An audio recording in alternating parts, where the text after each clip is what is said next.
اللہ تبارک و تعالیٰ ارشاد فرماتا ہے وَلْتَكُمْ مِنْكُمْ أُمَّةٌ، تم میں سے ایک ایسی جماعت کا ہونا ضروری ہے، ایک ایسے طبقہ کا ہونا ضروری ہے، ایک ایسے گروہ کا ہونا ضروری ہے، یدعون الی الخیر، جو لوگوں کو خیر کی طرف بلائے، خیر کی دعوت دے، وَيَأْمُرُونَ بِالْمَعْرُوفِ، معروف کا حکم دے، وَيَنْهَوْنَ عَنِ الْمُنْكَرِ، اور منہیات سے روک دے۔ یہ کون لوگ ہیں؟ اس کے لیے اللہ تعالیٰ فرماتا ہے وَأُولَئِكَ هُمُ الْمُفْلِحُونَ، یہ وہ لوگ ہیں جو فلاح یافتہ ہیں، اللہ تبارک و تعالیٰ کے نیک اور برگزیدہ بندے ہیں۔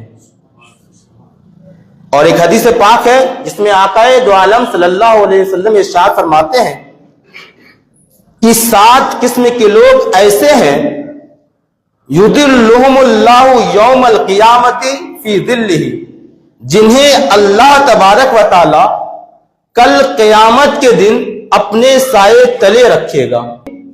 یوم لا ظل الا ظلہ، اس دن کسی کا سایہ نہیں ہوگا، بس سایہ ہوگا تو اللہ تبارک و تعالیٰ کا سایہ۔ رجلان تحابا فی اللہ، میں 7 لوگوں میں نہیں جاؤں گا، بس جو میرا مین پوائنٹ ہے اسی پہ میں آتا ہوں۔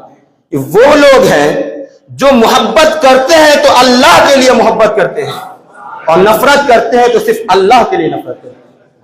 الحب للہ والبغض فی اللہ، محبت ہو تو صرف اللہ کے لیے محبت ہو، اور کسی سے نفرت اور عداوت ہو تو صرف اللہ کے لیے۔ اذا اجتمع علیہ، جب ملتے ہیں تو بھی، ویفترق علیہ، اور جب الگ بھی ہوتے ہیں تو۔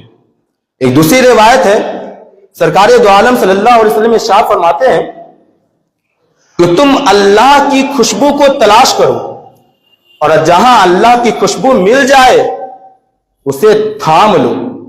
صحابہ نے کہا یا رسول اللہ، زمین پر اللہ کی خوشبو سے کیا مراد ہے؟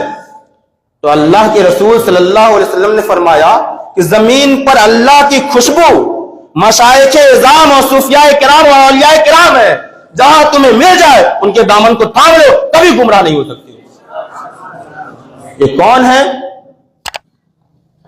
بالعموم تمام صوفیاء کرام، اور بالخصوص شیخ چشت اہل بہشت۔